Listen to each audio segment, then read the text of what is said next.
So, welcome, Chandra Zas. We're here for Handbook for Human Potential.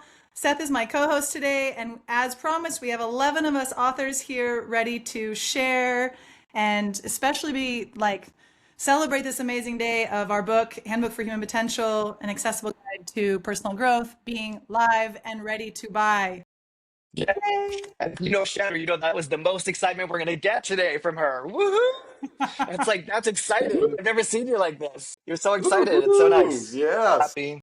Yeah, it's good. It's Seth, I good. am so happy. I'm so grateful that you're here to help me with the excitement and to Yes, carry the hosting I here got while you. I do my best at handling all the tech and the chat. And yeah, feel free everyone to put messages in the chat. I will be monitoring. Seth, thank you so much for both being an author in this book. I'm so grateful. And for also helping me with the publicity and for also helping me with hosting. I am deeply grateful for you. Thank you so much. And You're I, welcome. yeah. Yeah, Seth and I met a couple years ago and we both really liked each other. And I was like, can we be in touch and somehow find a way to work together? Because I want you in my life. And I feel was really grateful that that actually has Me manifested too. in such a beautiful way. I love, Me too. yeah. And Love you wrote a fest. beautiful chapter on resilience. I'm going to get to your two questions in 1 second after I just briefly share about, like, as an opening for our book, why I decided to create this book. So, two reasons really come up really strongly for me. One is I really love personal growth. I think to live at Esalen for 5 years and to take hundreds of workshops, you kind of have to be a personal growth enthusiast, which I have recently just completely owned about myself. So I really love personal growth. It's like a really big part of my life and something that I love talking about, I love sharing about. So that would be maybe my first reason. And then the second reason is that in my own, so I love to talk about growth, I love to talk about healing. And in my own journey, I have found that like it's been lots of different pieces to the puzzle. And I love referring people out. And so I also really think about this book as like a referral resource. Most of the people in this book, if not all, I have personally worked with and I refer my clients to, I refer my friends to. And so I really look at this book also as a referral resource. So those would be like my two biggest things. And I think the biggest takeaway that I hope that people get from reading this book is that there is so much that we can do to take charge and be empowered in our well-being, in our healing, in our thriving, in all of the spectrums that they're my biggest reason for asking every author to do a key takeaway at the end was so that readers could be, this chapter really resonated with me and here is something that I can do today to start inching those changes. And so I was actually on a hike with my friend when I was describing to her about the book and she's, oh, so it's like a handbook. And I was like, yes, that might be the title for the book. So thank you, Lindsay Dyer, for that. She gave us the title of the book.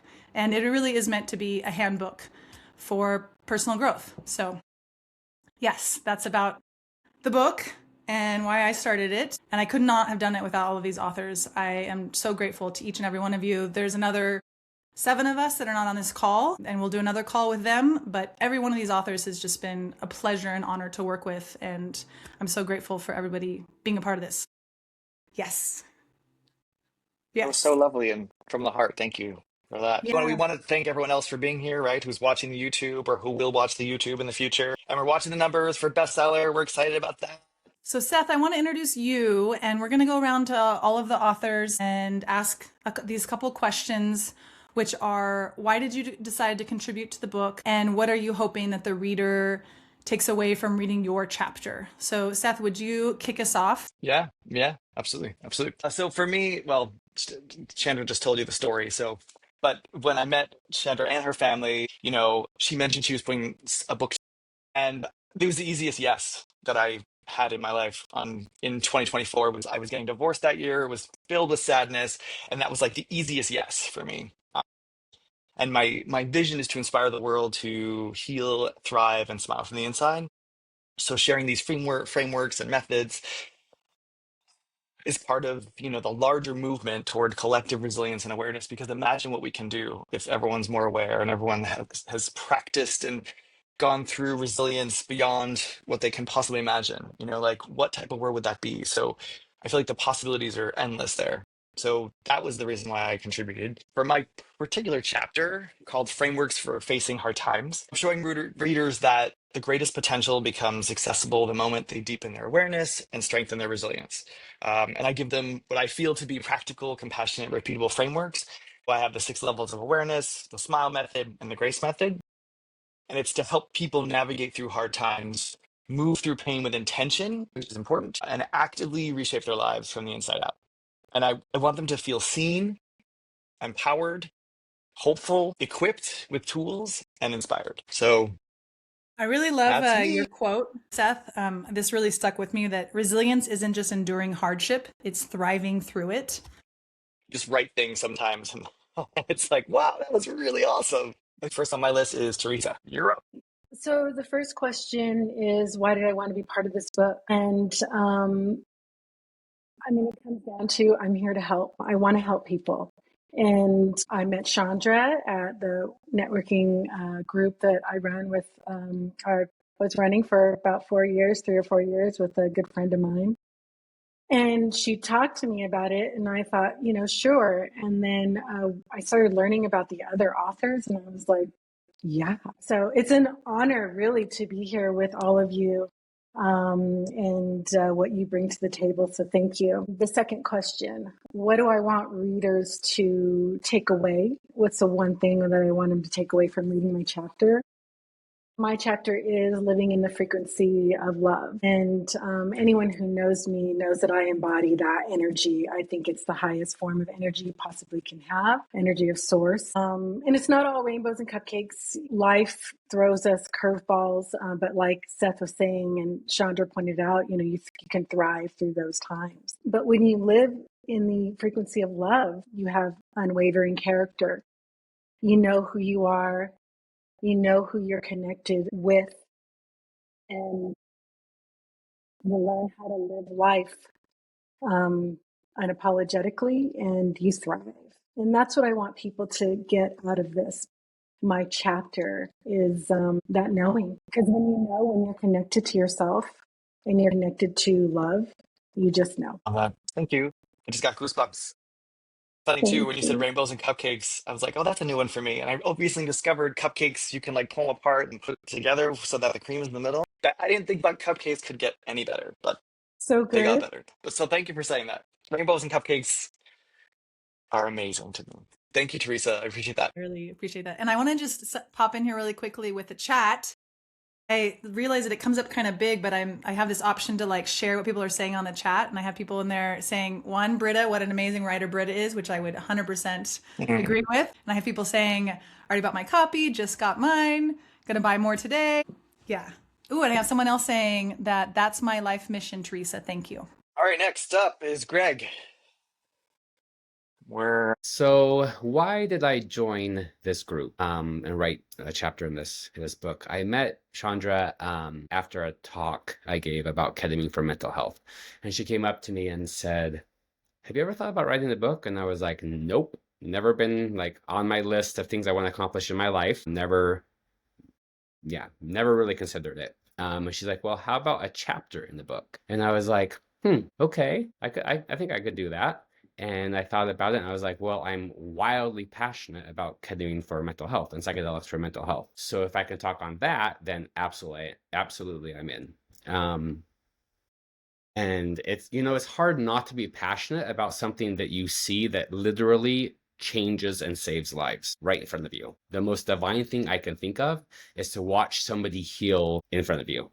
Um, I'm a nurse anesthetist. I give anesthesia, and giving anesthesia, I feel like I've saved a lot of physical lives.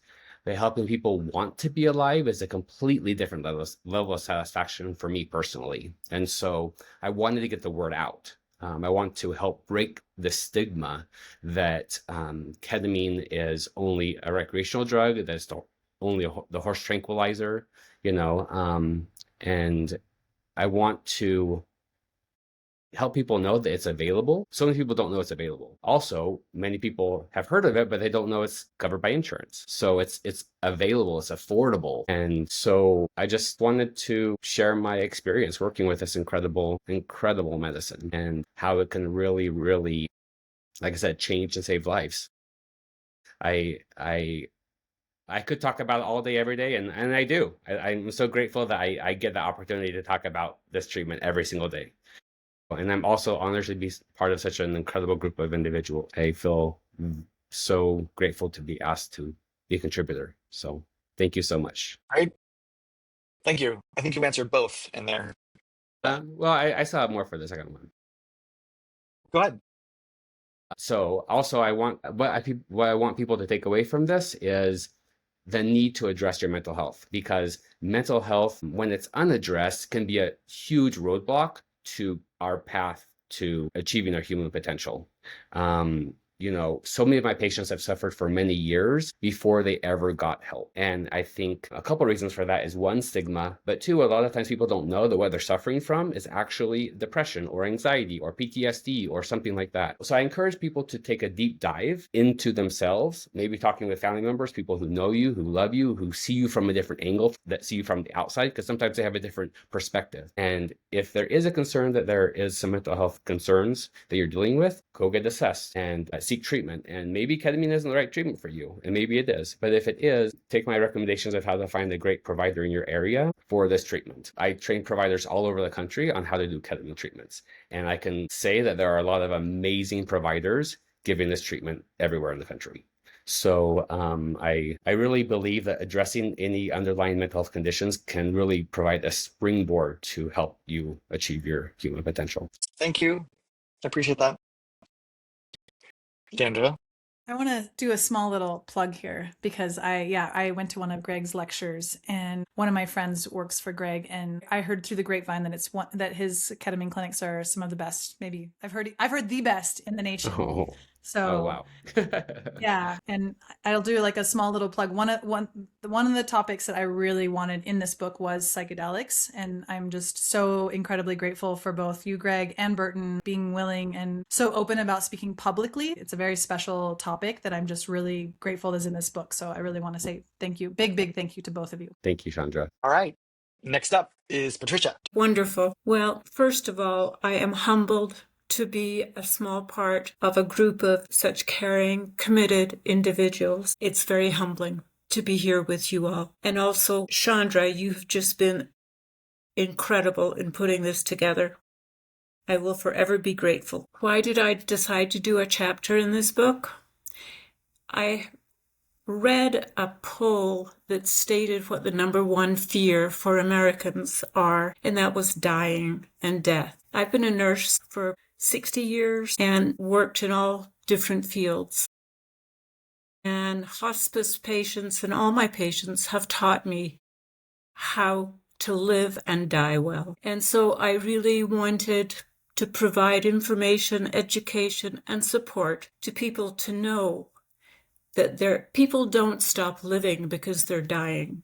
People continue to live. And allowing people to choose who they want to be with, where they want to be, how they want to be, what they want to leave is so important to know that they were valuable in their lives and that the family and people that love them are given the tools to care for them in a home setting as opposed to a sterile hospital environment.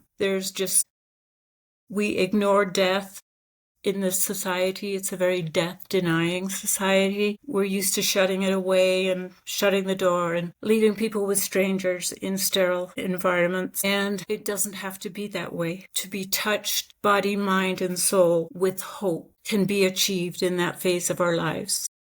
And that's one of the reasons I said yes to the wonderful opportunity that Chandra has created. And what I'd like people to take away from today is that if you know someone who has been given a life-altering diagnosis, that there's hope, that there are things that you can help them achieve in those days or weeks of their lives. And I'm just honored to walk beside people during that part of their journey. And I'm eternally grateful to be here. Thank you all. Oh, I know, right? Thank you for that, Patricia. Chandra, do you want to say something before I say something? I know. I'm like the commentary on No, it's the great. It's great. But you put this book together, and it's all because of you that we're here. So, Yeah, and I've been living and breathing this book for 2 years. yeah.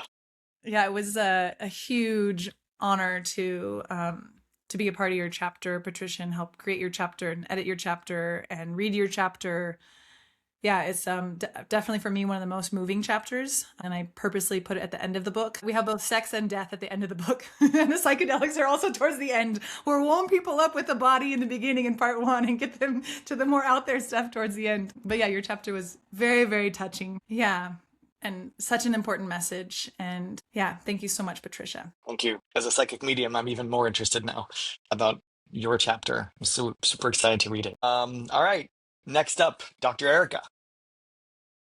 Hey, hi everyone. Thanks for having me here. Thanks for the people that are showing up to support the launch of this project, which has been a long time coming. Chandra's been working so hard. So thank you first, Chandra, for your tenacity and your vision. And I agreed to do this book. It was also a quick yes for me. Any opportunity to help spread the good word of how to take good care of ourselves, for people to have tools that are accessible, where they feel like they can take their health into their own hands, because we have learned in our paradigm that we are in that we might feel like we have to outsource our knowledge, our wisdom, our decision making to other people. And the more that we can embody the tenets of self-care and understand the various things that are available to us, the more that we can be empowered. And so that's my primary goal and work in this time, is to help people learn how to take good care of themselves, feel empowered to make decisions, be able to advocate for themselves with their doctors, with their families, have language around it. And I love that you use the word accessible in the subtitle of the book, because that's what we want. We want information to be accessible, digestible, and something that people can put into their life the next day. And that's one of my goals with my work, with my education. I wrote a book set that I published 2 years ago, and it's really chock full of information, but I noticed that it also overwhelms people, because they're like, where do I start? And something that I love about this project is you have this beautiful synopsis of these rich topics, and it's a starting place. Like, where do you start? And I wrote about Chinese medicine in this book. I did a nuts and bolts of Chinese medicine. It's like self-care essentials. Let's just try to understand the basics. You don't have to be a master in Chinese medicine. I've been practicing it for 20 years, and I don't consider myself a master in Chinese medicine, but there's always something to take from it. There's always some new language or understanding that we can apply to our life. Like, for instance, on a cold winter day, maybe we want to start our day with a bowl of soup instead of cold cereal or a smoothie. Just understanding the energetics of the seasons and our physiology and how we relate to those things.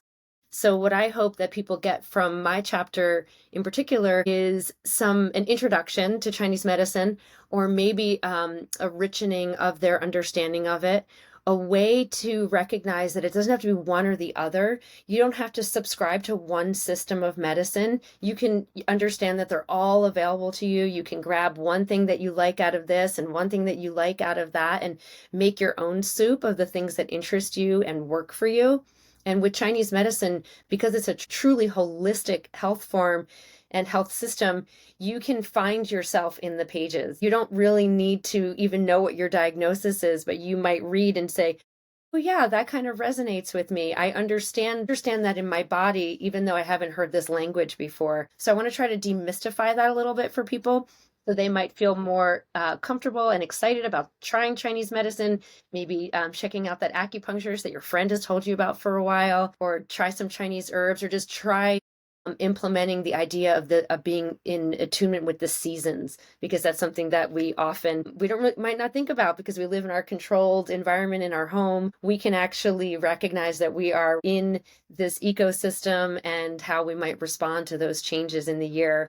So I hope that the people that read this book, I hope that they push their edges a little bit, like learn about psychedelic medicine and ketamine if it's the first time, like, let this be an opening for you. I particularly am interested in learning about more from Patricia and how to be graceful around the death process. This is something that really deserves more time and attention. So I'm just excited to be part of a collaboration where we all have this common goal. We just have different language around it and different pathways, but we're all here to help elevate your journey and to be here for whatever resonates with you.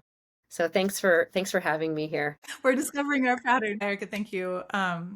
Yeah, for me, Chinese medicine and Ayurvedic medicine, the thinking through those lenses have really deeply changed my life. I'm so grateful for looking at imbalances and rebalancing that way. It's been so huge for me. And I love how you brought up the accessible and the digestible, because there was a handful of us authors who really struggled with our chapter, and I think I might be the number one struggler. And I was just tormented. And one of the patterns I really got to see in editing the book was like, each of us, we've devoted our lives to our work, and we have so much to say.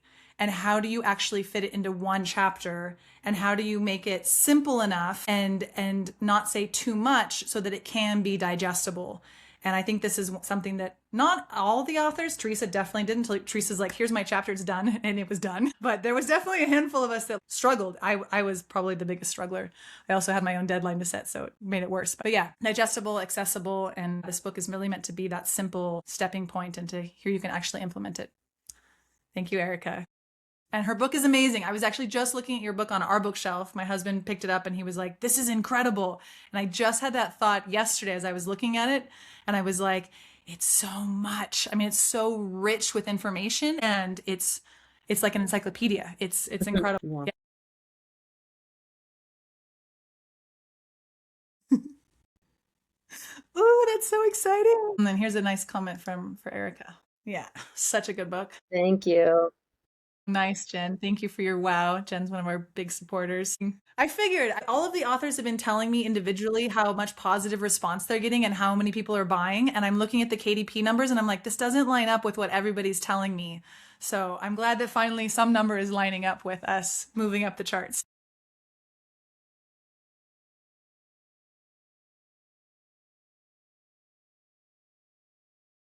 Excellent.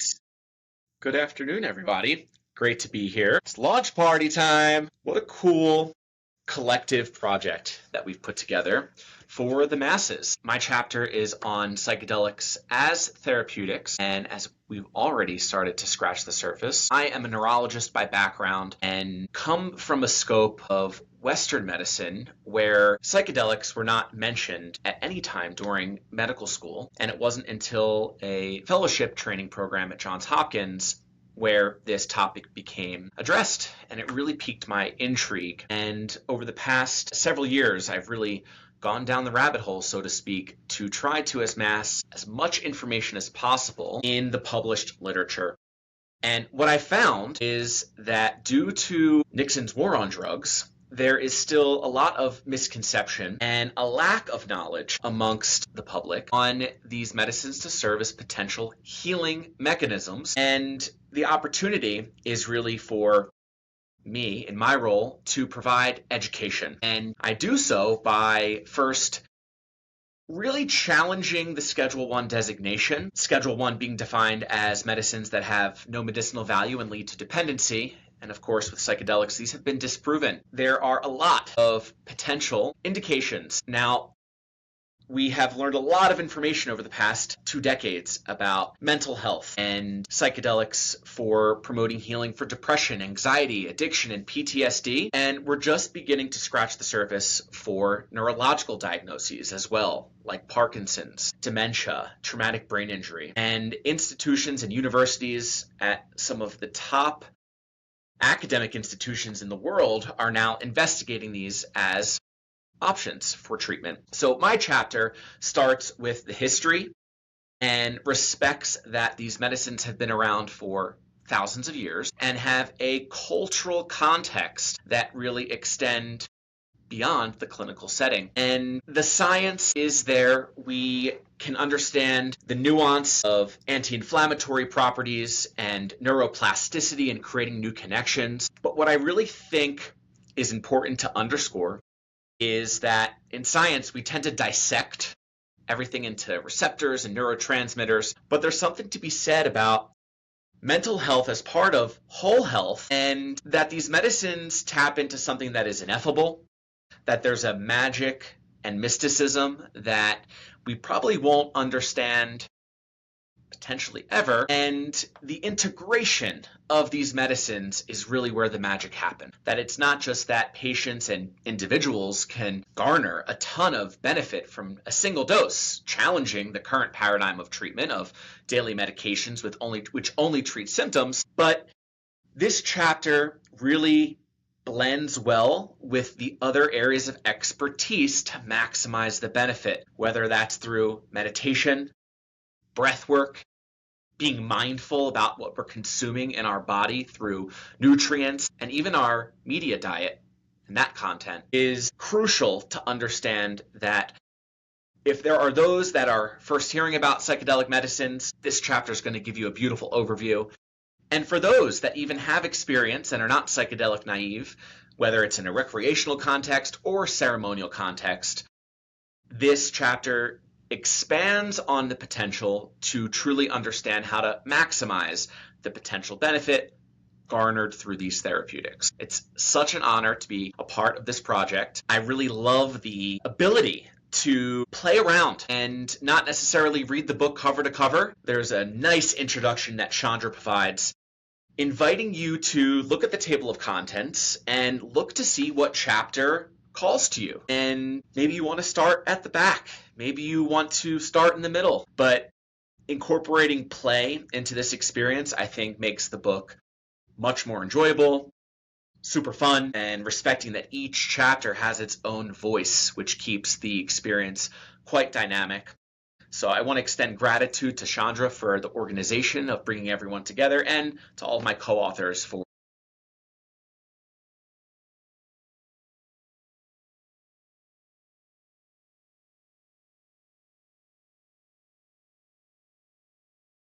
Yay. Thank you, Burton, so much. Yeah, I mean, we became friends because of this book, because I was seeking you out specifically because I heard you were open to speaking publicly. You have a TED Talk that's really awesome. At the end of your chapter, there's a URL code that goes to your YouTube talk that talks about psychedelics. And I also really want to shout you out for being one of the proofreaders who stepped up and said, I'm so eager, I'd love to help.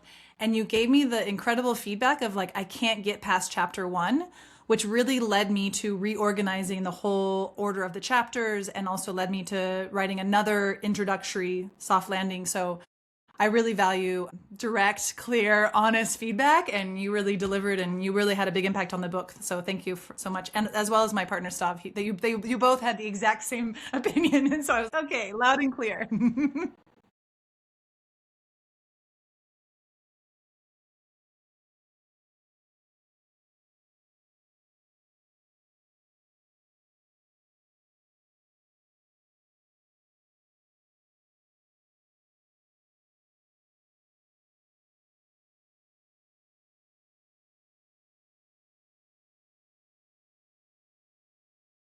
I'm gonna throw in one more little plug there. I met Burton at the Sierra Psychedelic Society, which is a local psychedelic society here in Reno. It's incredible. And Burton nudged Kate. And so I don't know if the date is public, but I will say that we are going to do a book talk here in Reno at Sierra Psychedelic. And all of the authors are welcome to come join us for that. But Greg and Burton and I are definitely going to be there at Sierra Psychedelic Society in February. Nice. Nice. Sweet.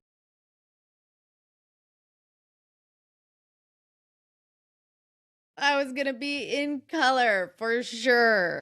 Yeah, thank you all. Really excited to be on the call today. Starting off, your first question, why did I decide to contribute to the book? So the heart of this goes straight back to Chandra. Chandra, we met when we were going through coach training together, and she just has always been someone that I've admired, looked up to. And then I got to work with her, having her take me through my own food journey. And that was when I really was like, wow, okay, this human is phenomenal. And sure enough, like many of the rest of you, she was the one that came to me and was like, hey, I think you have something to contribute to this work, which similar to Greg, I was like, okay, like, yeah, She knows I'm really passionate about this, but a book seemed very overwhelming. And I'm so incredibly grateful now, 2 years later, to have watched her just stay the route. And that is an incredible feat with 18 authors. Somebody said the word tenacity. And like, that is why I contributed to this book, is because Chandra was tenacious. And I knew if she was picking these people, these were going to be some of the most amazing humans. She has a knack for seeing where the next moves are, the people that are bringing stuff to the forefront. I knew we needed this 2 years ago. I feel like we need this book even more now, especially after this year of 2025. So grateful for that. And then, of course, my second reason was my work, what I'm passionate about, which is helping individuals live very soul-led lives. I do that specifically through coaching women who are in the process of considering divorce. So I get to work with women that are at this just very intense crossroads of their lives. They are questioning everything. They are trying to find their footing. And with this chapter, I got to specifically focus on what were 5 of the beliefs that I have found in my own process and with my clients that seem to open and expand their ideas around what's possible for them. So in coaching, we focus a lot on how our thoughts create our reality. And typically, when we talk about people living big lives or human potential, all of us want to live our biggest lives.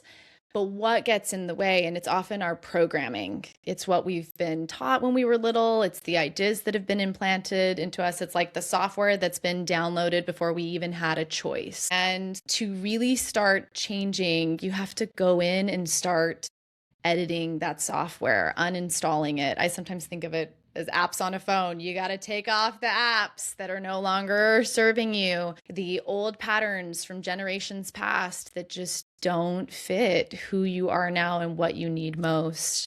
And I've really felt in my own life and watched this in other women that one of the most difficult things as a human is living a life that you feel is not yours, where you feel like you are there for everybody else, but you yourself don't feel alive to it. And the work that I've done with my women that we go through, like Chandra said, I was like, what do I start with? Because my work kind of encompasses all these different areas, like pulling in all these different spots, but what could I focus on that would kind of be the deeper impact? And it comes down to these beliefs, expanding what you believe about the world. And I'm hoping that people reading my chapter will, similar to where I was, you've been told what life can contain, what's possible for you, and realizing that there is a whole other world available. Your entire reality can change based off of changing your beliefs around what's possible for you. So that's what I want most from my chapter. Rita, I miss you so much. Same.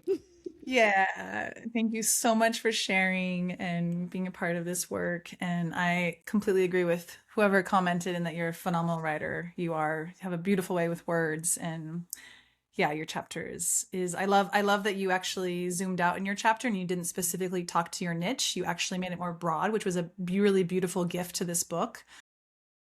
And yeah, we share the same coach training, and so much of, at least in our lineage of coaching, like so much, it all comes down to our thoughts. And so changing our life at our belief level is just one of the most profound things we can do. So thank you for offering that to this book. I really appreciate it. And I miss you in your pink sweater. Always happy to provide. Always happy to provide a pink sweater, y'all. You need a pink sweater, you call me. Hey, okay. Yay. Okay, I'm Dr. Sharman. I'm a naturopathic doctor. I specialize in pediatric wellness, women's health, and aesthetic medicine. And first and foremost, like all of you, I just feel incredibly honored to be included in this handbook for human potential. I've always been really shy and felt like I didn't really have anything to contribute to the world. And Chandra prodded me enough that I said yes. I took the leap, decided to be a part, and I'm so thankful that that I'm a part of it. What an incredible journey it's been. And I was so happy just when I got this, I just got chills and was feeling like I'm part of something really incredible. So thank you, Chandra. And again, like to just kind of reiterate what all of you said, the collective is so impressive. So I can't believe I'm part of that collective. So again, my gratitude. And I really hope that every reader who engages with my chapter walks away with a feeling of ownership, empowerment, optimism around their personal health, their family's health, their children's health. I just feel like I always hear from patients all the time. Like I was just given this one option from my doctor, right? Like I had a period problem. Like the answer for most doctors is just take this birth control pill. So there's just always options. And a lot of times it's just so simple. I talk about a couple just really simple scenarios where all the person needed was just someone to listen, kind of look at the whole picture and provide some feedback. So instead of being on some lifelong med or having some lifelong diagnosis, it was literally like a simple tweak. Like a quick example of that is I had this little tiny girl come in with her mom and she was having bowel leakage every day. The standard approach to that, all the kiddos I see with like constipation or bowel issues, is just like every day for the rest of your life. And literally after one treatment, just like tweaked her diet a little bit, like put her on some digestive support. She like never had a problem again. I feel like maybe I oversimplify things, but a lot of this is like not super brainiac, smart. Like I feel like it's just such basic medicine that's not being provided. So I just want people to feel empowered. As a naturopath, I just feel like I have like so much in my toolkit. There's hundreds of options. I love finding that like right treatment for each person. And then also I love helping people in that state where it's like I want people to know that just because your labs are normal doesn't mean there's not something that can be true. So just like Chinese medicine or Ayurvedic medicine, we just look at the whole person, we treat the whole person. We don't even have to know what's wrong a lot of the times. And then there's just this miraculous healing process. So I just want people to walk away feeling optimism about health and that there's options. And I'll conclude with my deepest thanks for being a part of this group. A shout out to Chandra for always dreaming and for the amazing potential we all have as humans. Yay! Thank you, Erin. I think one of the biggest things that I'm hoping that people get from your chapter, and I believe Nakia also talks about this, and you mentioned it with the labs, you know, what Western medicine looks at for like normal range. Functional doctors or naturopathic doctors, they look at a more optimized range. And so I hope that all readers start getting their numbers and their labs looked at by alternative doctors also, because what's average can still be really useful. There's still an optimizing range that a lot of people don't realize they have access to. I hope people get from your chapter and Nikia's chapter. I don't know if you remember, you don't talk about that, Eric, in your chapter, but I bet you can also look at an optimized range of labs too. Yeah.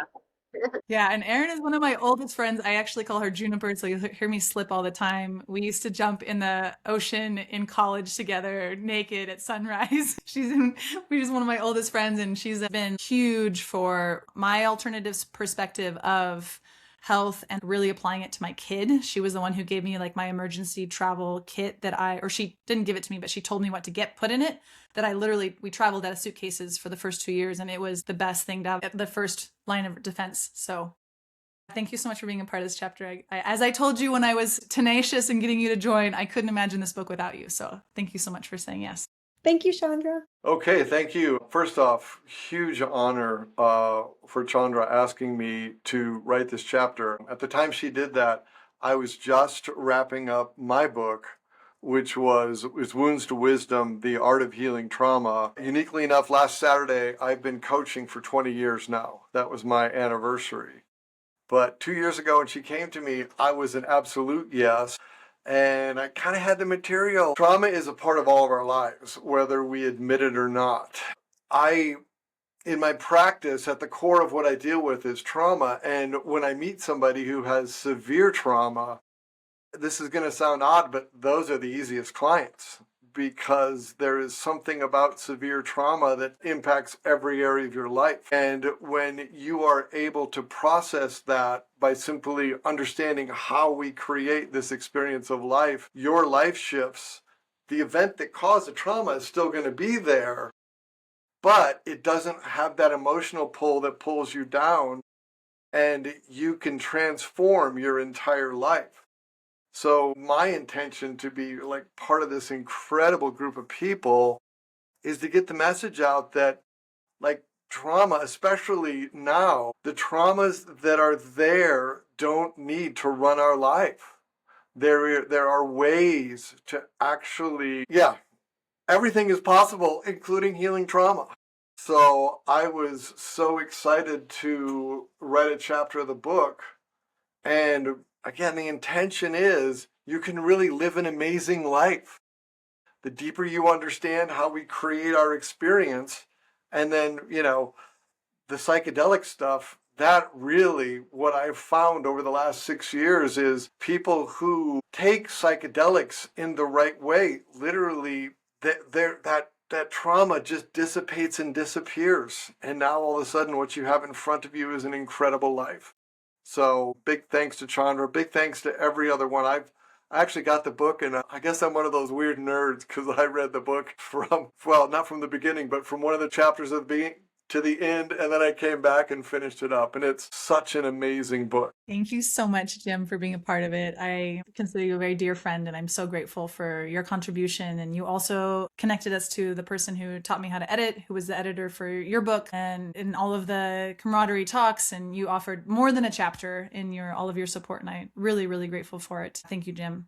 And yeah, trauma. There's another couple authors who talk on trauma who are not here on this call today, but trauma, yeah, it's a big deal. And it is, and the healing of trauma is so very possible. I also want to give a quick shout out because I know Elizabeth is here and she's commenting. Thank you, Elizabeth. She is the proofreader who meticulously went through our book and found so many little things. And so I just really want to shout you out, Elizabeth.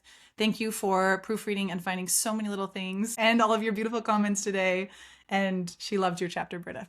I guess I'm the last one at this point, huh? All right. Yes, I would love to. I know we're going to be right on time, so it'll be perfect. So I ended up actually writing 2 chapters, which was not my plan. I wrote my main chapter I wrote is Mood Before Food. And I wrote this chapter because, I decided to contribute to the book because it's my book. I'll answer the funny, obvious question first. But I decided to write my chapter, which I was tormented on. I wrote at least 11 different chapters just trying to write this one chapter. And in the end, I really got down to what's the most important message? What is the one thing that I really want people to take away from all of the things that I think are important? And for me, in my own health journey, food was one of the biggest pieces. I was a sick kid. I had a lot of allergies. I was overweight. I was on medication, and I just really struggled with my health. And there was a few factors, but food was one of the biggest factors for me. And so I really wanted to write, and it's what I've also built my coaching business. I can help you rewire your food cravings to crave food that makes you feel good, because so many people suffer with the cravings aspect of food. And so food is very important, but actually our relationship with food is even more important. And so how we think about food, how we feel about food, what we do with our feelings, if we're upset or bored, or how we're relating to our personal feelings, is also a major factor in the foods we choose. And so if there's one thing that I really want people to take away from this chapter, is to really start thinking about the relationship level with food. And I look at the relationship level as what are we thinking about food and how are we feeling around food? And then if you have an emotional relationship with food, which a lot of us do, a lot of us are taught to cope with our feelings with food, then that same relationship approach for our feelings is also incredibly useful. And so I would really just encourage people to start looking at the relationship level as opposed to trying to force yourself or trying to follow a set of rules or follow a diet. What is the relationship? And the other chapter that I wrote, I did not plan on writing, and I actually almost cut out my Mood Before Food chapter because I was thinking, I don't want to write too many chapters in the book.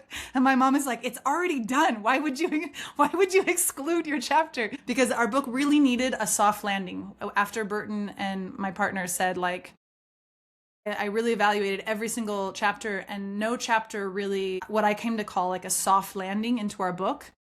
And so I came to figuring out, okay, well, this book needs a soft landing to make it approachable or make it easy to get into. And so I ended up writing a second additional chapter, which I actually called Chapter 0, Welcome Home to Your Body Wisdom. And it's a little bit more of the more newer work that I've been doing. And it's not so different than my mood and food stuff, but it has a lot more to do with really tuning in and listening to the body's signals. I think a lot of us have learned to override our signals, whether it's our fullness or our hunger or even going to go to the poop thing here, but even like pooping, sometimes we ignore that urge and then that urge gets quieter. And so the one thing that I really want readers to take away from is you can rebuild that trust and rebuild that relationship with your body's signals and cues. And the more we listen and the more we honor them, then the louder they get and the clearer the relationship becomes. And so for me, that's one of the most important things that I would love people to take away from my chapters. Elizabeth says chapter 0 is excellent. Thank you, Elizabeth. I love you. Nice. We are like so perfectly on time.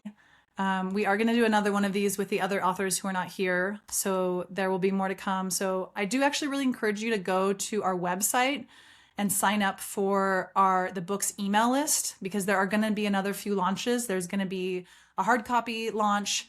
There's going to be an ebook. There's going to be an audiobook, which in my ideal world, each author is going to read their own chapters. I hope that happens. So please go to the book website and sign up to be on our book email list so you can get notified. I'm even going to create some swag.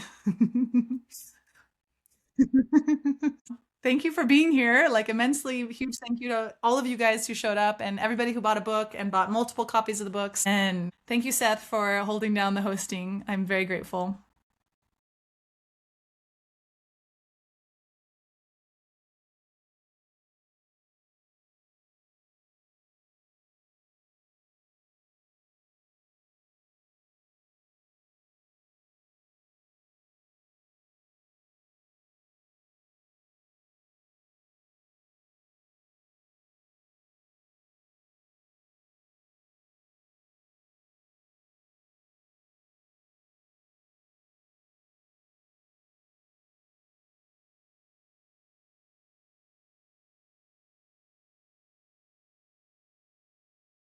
Yeah, you're very welcome. Thank you for all the gratitude. I really appreciate it. I'm soaking it up. And yeah, it was a labor of love. And I am so grateful that it is out into the world. I am so, so grateful. Yay. All right. Not only is it We're, there, like, it's amazingly on time. third on bestsellers right now, y'all. So not only is it there, way to go. Success. Yay. All right. Amazing. Thank you, everyone. Really, really big thank you. Thanks so much, y'all. Hey.